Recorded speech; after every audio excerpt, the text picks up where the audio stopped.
ನಿಮ್ಮ ದೇವರು ಯಾವ ರೀತಿ ಇದ್ದಾರೆ ಹೇಳಿ? ತೂಕಡಿಸ್ತಾ ಇಲ್ಲ, ನಿದ್ರಿಸ್ತಾ ಇಲ್ಲ. ಬೇರೆ ಅನೇಕರು ಮದುವೆಗಳಿಗೆ ಹೋಗಿರ್ತೀರ ನೀವು. ಅನೇಕರು ಮದುವೆಗಳಿಗೆ ಹೋಗಿದಾಗ 100 ಜನ ಮಲಗಿರ್ತಾರೆ ಚೌಟ್ರಿಗಳಲ್ಲಿ, 100 ಜನ ಮಲಗಿರ್ತಾರೆ. ಮಗು ಬಡ್ಕೊಳ್ಳುತ್ತೆ, ಮಗು ಜೋರಾಗಿ ಬಡ್ಕೊಳ್ಳುತ್ತೆ. ಮಗು ಚಿಕ್ಕ ಪಾಪು ಜೋರಾಗಿ ಬಡ್ಕೊಳ್ಳುತ್ತೆ. ಮಗುಗೇನಾಗಿದೆ? ಹೊಟ್ಟೆ ಹಸು ಆಗಿದೆ. ಮಗುಗೆ ಹೊಟ್ಟೆ ಹಸು ಆಗಿದೆ. ಮಗು ಎದ್ದಿ ಜೋರಾಗಿ ಬಡ್ಕೋತಾ ಇದೆ. ಅಲ್ಲಿರೋರೆಲ್ಲ ಬೈಕೋತಾ ಇದ್ರು. ಅಲ್ಲಿ ಒಬ್ರು ಮಾತ್ರ ಎದೊಳ್ಬೇಕು. ಒಬ್ಬರು ಮಾತ್ರ ಎದ್ದಿ ಆ ಮಗುಗೆ ಎದೆಯ ಹಾಲನ್ನು ಕುಡಿಸ್ಬೇಕು. ಯಾರಾಕೆ? ತಾಯಿ.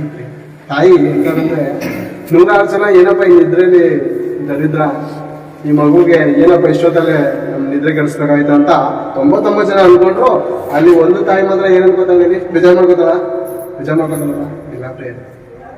ಆ ತಾಯಿಗೆ ಆ ಕರುಣಿನ ಕೂಗು, ಆ ಕರುಣಿನ ನೋವು ಏನಂತ ಆ ತಾಯಿಗೆ ಗೊತ್ತು ಪ್ರೇಮ. ಮತ್ತೆ ಈ ತಂದೆಗೆ ಏನ್ ಗೊತ್ತಾ?